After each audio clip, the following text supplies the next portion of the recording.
we was going to join the 7th Fleet for the invasion of Japan. So that's what they told us we were headed. Were all of you talking about possibly that, thinking about it all the time? Oh, a little bit, not much.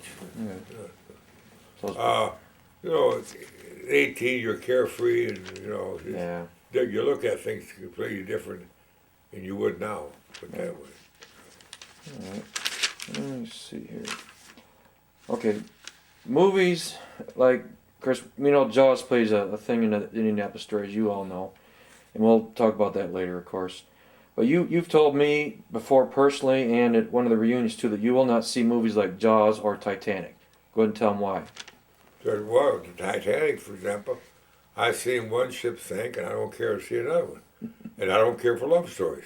Everybody laughs, and that's true. And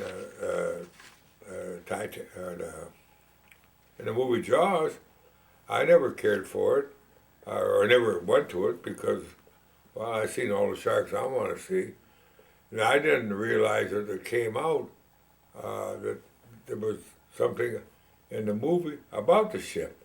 There was none of our survivors that was never notified, to my knowledge, that the movie Jaws is going to have something about the ship in the movie till it hit the big screen. No, none of us knew it. And then I've heard people, friends and relations, go to the movie. Hey, Dick, your ship was mentioned in that movie. News to me. I mean, I didn't. It was, well, everybody said that made the movie, so a lot of Did you people tell said. about David? Yeah, your son? Oh, yeah, well, that's another story. He was a junior in high school. And back then, I didn't tell the kids nothing. I didn't talk to my wife about it very little bit. Anyhow, he went to the movie, and Joanne was up reading a book, and Joanne asked him, well, what'd you do tonight? Oh, I went to movie Jaws. And he said, I was talking to this guy on the Indianapolis ship that sank, and all the trouble he had and everything, you know, in the water with sharks. So Joanne told him, go talk to your dad. He was on that ship. You know what David says? I don't believe that. And David lives a mile from here. And he could tell you that story like it was yesterday. And another thing about talking about, we talked a little bit earlier on, I was married in 1951. I got the book in the other room, Abandoned Ship, the first ship book that came out about the ship. I don't know if you read it or not. Anyhow, when that first came out in '58, that's the first my wife knew I was on that ship. She didn't even know the name of the ship. She knew through my sister, went to nurses training, and high school was on a ship that sank. She thought I was in the water for an hour or so. She didn't know nothing. And 7 years. And when, of course, you got the book, start reading that, she'd read a page or two or a paragraph or two, and she asked me to write. And when she found out the whole story on it, I'll tell you one thing, she was one mad woman. Because I was taking out on her and the family at that time. I didn't realize I was doing it, but I did it. In other words, I wasn't too sociable, and I didn't have all my stuff together. I didn't realize the time I didn't, but I didn't. But I gradually put it together. I tried two more horn, but well, that's me. That's our story that never changed. You mentioned to me one time too that you actually saw the captain on deck and you saluted him when you're not supposed to. Oh, yeah. Yeah. I was up on the chain locker. We talking about by chain locker from here to that wall, you know. Well, I walked up there, turned around, walked where you have PA system. Of course, with the PA system and the waves, the water, you know, you don't know nobody's behind you. So you turn around, start to walk back. There he was. So I saluted him, you know, young man, you do not salute when you're on duty. Okay? Of course, he knew I was green. I mean, yeah. Right. But I really never met the man. But I talked to a lot of men that was on the ship for years with him, and he's a wonderful person, honest, hardworking, you name it. Just a good man. Could you let us know why you're not supposed to salute on a ship? You what now? Let us know why you're not supposed to salute an officer on a ship. because that's taken away from your work probably. Am I right or not? I think you are. I know with me being in the service, they told us when in the Army, I was in the Army, Yeah. don't salute officers out in the field because if enemies looking at you, they know you're they can shoot Oh, you. okay. Like You're that. probably right, Steve. You're probably, I So, didn't yeah. think of course out there there would be no enemies, but I mean, yeah, you're probably right. I should have asked my dad because he was in the Navy at that time Well, too. yeah. But He was told that wasn't necessary. yeah. Alrighty. Tell them about the 1-2. Hmm? You tell them about the 1-2. Oh yeah, we told her earlier about that. She was talking about the 1-2. Yeah. The diesel fuel. You told me one time that protected you from the sun. A lot of you. That's Yeah. like a suntan lotion type thing. I think it did. Maybe I'm wrong, and some of the survivors have the same thing. It more or less saved our life because the salt water didn't penetrate our skin. You know what I'm saying? It's probably a far-fetched story. I don't know. But in other words, and also if we didn't have some type of oil on our skin, we've been out there sun blisters and baked good. So maybe by the diesel fuel may have saved our life. I really can. Probably mixed with the oil, more than likely. Yeah. During the coat, yeah. It's just a story that you really don't know the answer. I mean. All right. Now, when you were floating in the ocean with your 50 guys that you estimate, after I got two, I talked to another survivor, Bill Mulvey, of course, and he said he thought they were the only group of his 18. Did you feel the same way in your group of 50? That you were the only survivors? Yeah, we thought we was the only group, and we just couldn't figure out. Or some of us talked, including me, there ought to be more guys around. But Chuck Gwynn told us that when we were picked up, of course, it's a few years later, we were 2 miles wide by 15 to 16 miles long. In other words, they claim if you get into a current out there, you're floating a lot faster than you think you are, and you don't even know you're going. But we were surprised. You're right that there was a bigger group than we've had. Now, of course, we may have floated in smaller groups because it was so dark we couldn't see. Maybe we stayed in bigger groups if we could see what was going on. Say it was sunk in the daytime. I don't know. Hard to say. Everybody got their stories or opinions, but All right, and also, when did you and the rest of the guys that were with you knew that you actually carried the bomb part that helped end the war? Or is that... we didn't know that we delivered the bomb till after both bombs were dropped. Right, when did you know you actually carried that bomb part to Hiroshima? Oh, I'd say sometime around the 15th of August, in other words, when the war was over. Right. Yeah, in that area. I can't tell you exactly. So wasn't VJ Day August 14th officially? 15th. Was it 15th? So was that time you found out? Sometime in that area, yeah. Okay. Then we took it over there. How did y'all feel about that? Okay, me, I was flabbergasted. I mean, about the... Okay, there are 5 things. I don't know if I ever told you this in our system. We set that speed record between the United States and Tinian, and we took the first A-bomb over there. The biggest thing, the captain had been court-martialed for loss of a ship, which never happened in the history of the Navy. Never. And there's more men lost on that ship, which is 880 men, in the history of the Navy in wartime. And also, the Navy Department told us guys, we spent more time than anybody in the history of the Navy in the life jacket and survived. Nobody spent any more time in a life jacket and survived. So it was just 5 things that kind of stand out. I mean, a lot of people don't know all that, Right.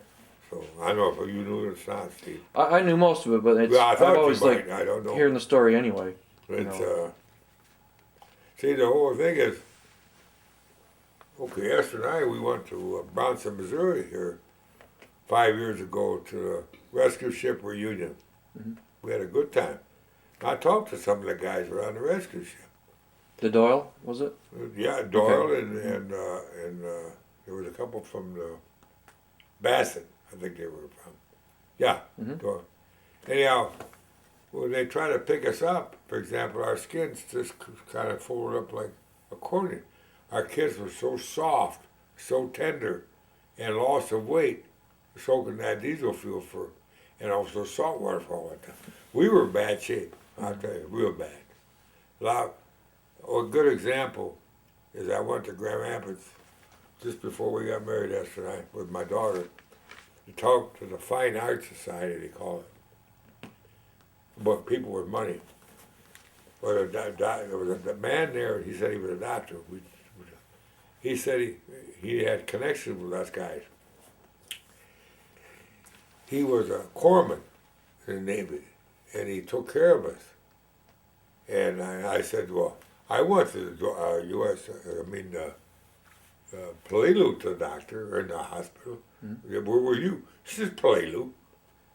In other words, he took care of maybe me or somebody. Anyhow, so I went home. Well, when Malby died, Yep. then I went to, oh no, was it Malby or another? No, I think it was Mulvey because I think I was there and I met him. Yeah, but I mean, there was another person that died. That this doctor was his patient. Was it Malby? I think it was, yeah. Okay, probably right. Anyhow, this doctor was here. So he asked me to come to Grand Rapids in a month or so and talk to his group, a group of people. I forgot what the group was. So I did. So I mentioned in my talk that the dog picked me up. We picked up 9 survivors. 2 of them died in the hospital, and 1 died after we got there. And he raised his hand and said, Dick, you're wrong. I said, okay. 5 of you died in the hospital, and the rest of you should have.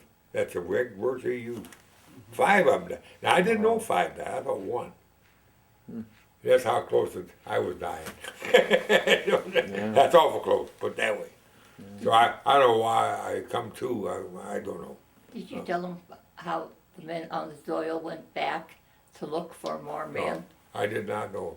And After they delivered us in the Prelude, they went back out the second time, and they seen men floating in the water. Well, what they do is they go up and see if he's conscious or lived or died or whatever. They pick him out of his jacket. There's no legs. The sharks take him off. and they went through post-traumatic syndrome very deeply. It's something in the story that you don't care if she gets involved. Not at all. Not at all. If what? I mean, I was just asking. I don't care if you tell your stories. Did you run through your No, stuff? but you have some, should we no, I'll introduce stay it? out. Just, yeah, you can. Okay. We didn't introduce you. This is Esther Thelen here. I'm sorry, I don't hear your name. That's my problem. I've got no hearing aids and I can't hear in the distance. Okay. We forgot to introduce you. This is Esther Thelen, Richard's second wife. Richard's first wife passed away, and that's the wife that was mad at him. Yeah, yeah.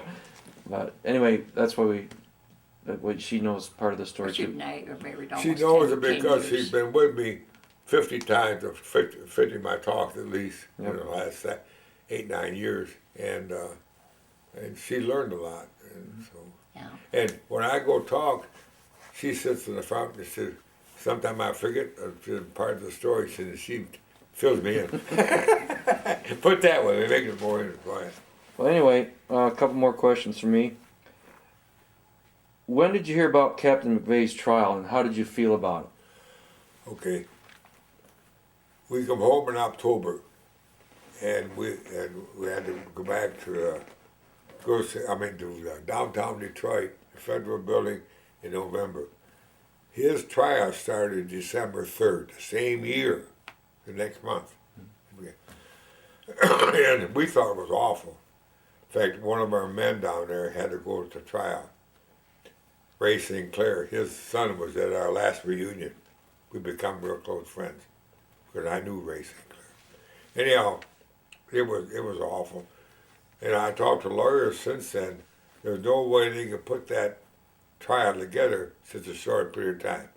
The same ship sank in July, and that trial was in December the same year. I don't know if you know that or not. Funny part, when I was stationed on the Grosse Seal, I had no guys that lived by Pontiac and say Saginaw base. I'd hook a ride with him up Telegraph Highway till they got to Grand River. Then I'd get up, put my thumb out, and I'd hitchhike home. See? Well, some guy picked me up. He was middle-aged. He'd retired from the Navy. And he talked for about 15, 20 minutes about that trial of the captain. He rumbled on like he was really mad, upset. So finally he slowed down. I said, young man, can I slow you down and tell you something? Well, what? And I says, I was on the ship when it went down. And I tell you, I thought you were going to jerk the car in the ditch. he jerked, you got to be kidding. His eyeballs popped out of him. I don't believe myself. I was on. So I know all about what you're talking about. But it was a raw deal. It was nothing right about it. It was nothing fair about it. And when the captain of the submarine got through talking, he was on the captain's side.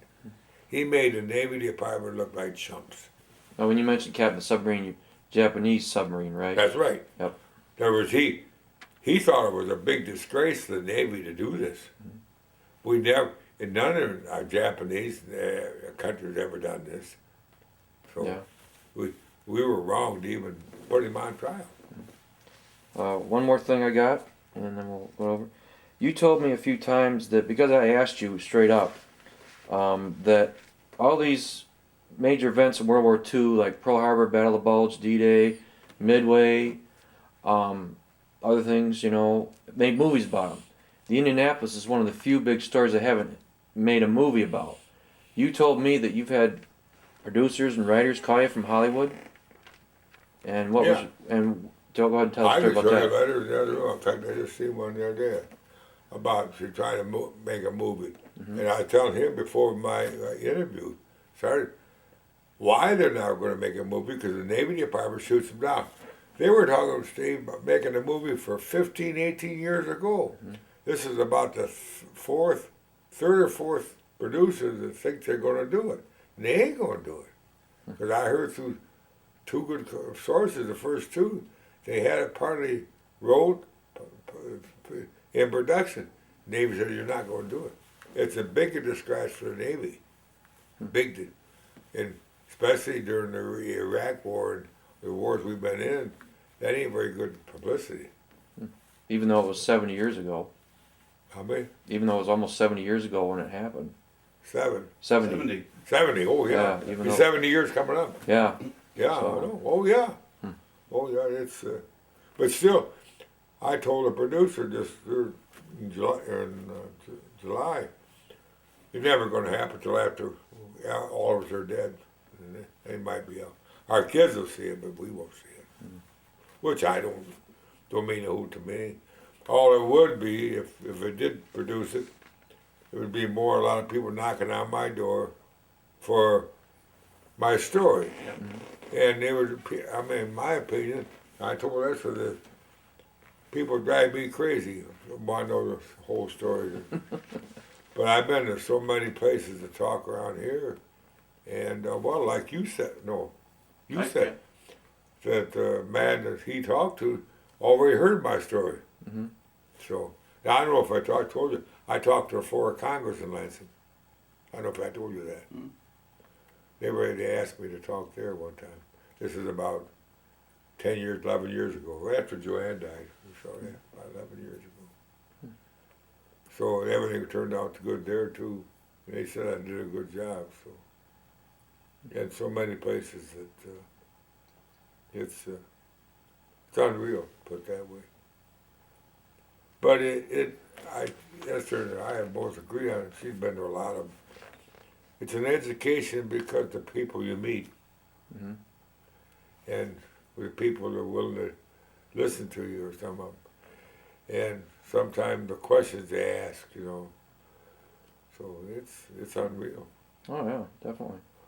Did you ever read the book, 317 Survive? I have not read that book, no. Oh, you ought to read it. That'll give you a lot of points of view. I mean, that's up to you, don't get me wrong. Well, but actually it's good for you to say that right here, because somebody watching this interview can then go, okay, and because you mentioned a couple of different books about it, then they already know what to go look for. There are 9 books out on it. There's a lot I've never heard of. Mm-hmm. So, In Harm's Way, this is here, 317. Abandoned ship. Abandoned Ship. Fatal Voyage. Oh God. Tell him though, Dick, what's so significant about only 317 survived than the other boats? There's 122 authors. I got my story in there, and 100 and some odd. That's our story. Well, I've only had one complaint. I saw a lot of books. You know what my woman said? I didn't like the book because a lot of the stories are all the same. So I said to that, I said that woman, okay, that man over there is 200 yards from me, or 100 yards, or 50 feet. Now he's floating near me, and he tells the story. I said to her, that means we're not lying. That's exactly what I said. Boy, there's a story of me. We're in the same ship, the same situation. What do you expect? But I was very, I laughed about it or whatever. Now I have a different opinion on that too. I figure most of them are different since I've read the book. Well, okay, that's what she said. Well, Yeah, you're right. Yeah, There's a lot of variations. sure. So Yeah, the details are different, and if you're paying attention, you see it. I Yeah. had compliments from people to tell me I did a good. You know why? Because I tell a little bit what happened each day. Mhm. For what? And I had people compliment me on that part of it. Okay. So, All right. Okay. I guess I have kind of, I guess, one sort of final question for you. Okay. You were talking here a little bit about all of these people, including us, who are coming here and bothering you, and they want to hear your story. And you actually go out and you tell this story to various groups and publics. So why do you keep doing it then? Why is- Because I go downstairs to find that box someplace before you leave. Of school kids and letters they write to me. I get more trouble from school kids to do it because what they're learning. They thank me. The letters they write, and people. I don't like it because people think I'm a hero after I get through talking, but I'm not. I'm just an ordinary guy. Made it, what I did, but I get a part of a pleasure. Okay, 2 years ago, when 70 years for Pearl Harbor and everything. What, honey? 3 years ago, remember, I had 9 places to go, or 5 places to go in 9 days. That's true. For Pearl Harbor Day, yeah. Yeah, yeah. I had 5 places to go in 9 days. In fact, one place twice a day. But I did it. I got through it. But I think everybody thinks a lot of people tell me I'm doing a good duty or a good job. The thing I should be doing to let people know what war is all about. Yeah. I go to school and there's a senior high school class, and I ask them. I said, "Ain't you guys 17 yet?" "Oh yeah, 2 or 3 or 4 raise their hand." I said, "I want the Navy at your age." They look at me. No, I want the Navy at your age. They look at me, you know. I said, "And don't ever think that you won't be in the war before it is over." That was the Iraq War. So, of course, it didn't happen, but. Add some humor and tell them about Brian. Oh, my sister had a grandson. She raised the boy and the girl because her dad and mother both died at a young age.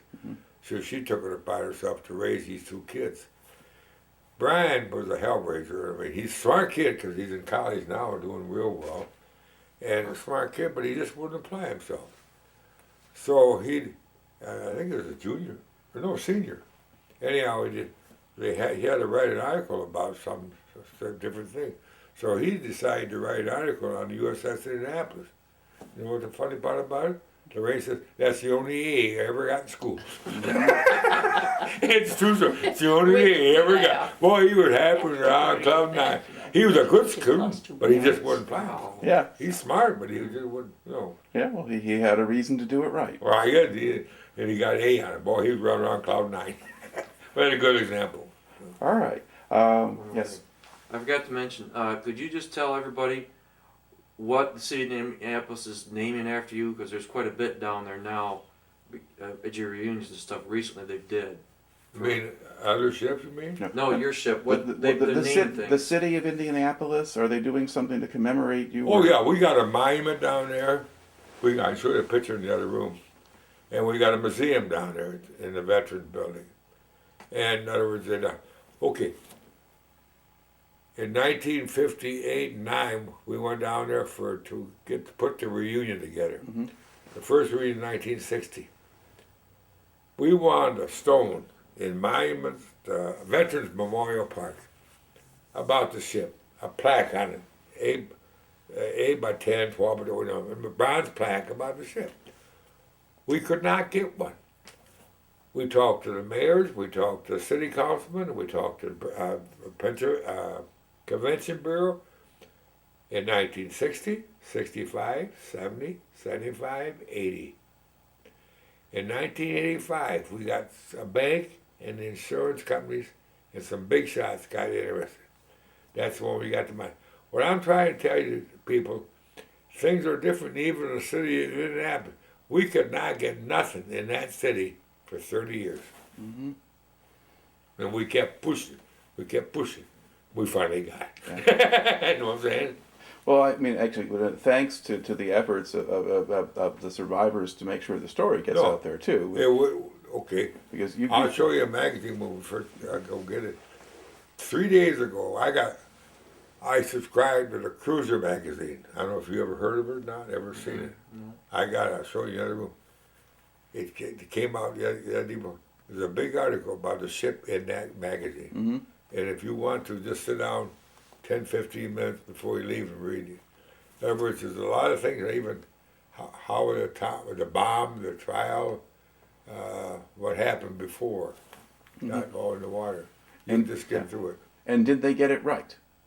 Yeah, there's a couple of things that are just, in my opinion, you can go either way. Or if you want to, take the magazine with you and mail it back to me.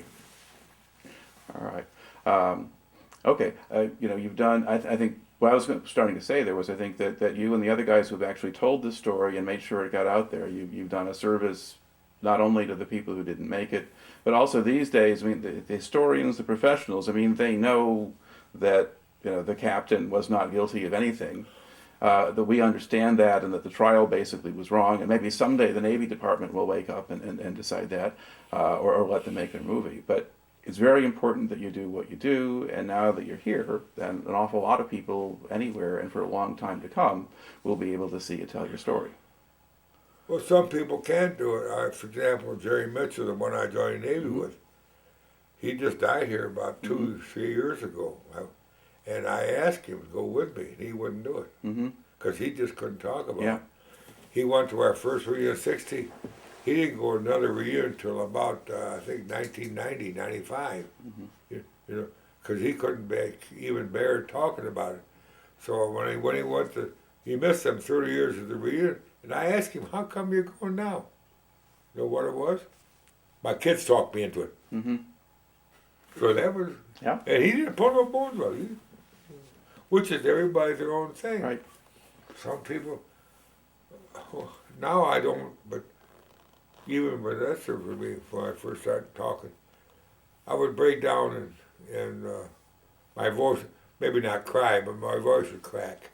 I kind of got over that part of it. Yeah. You heal up. Yes, you do.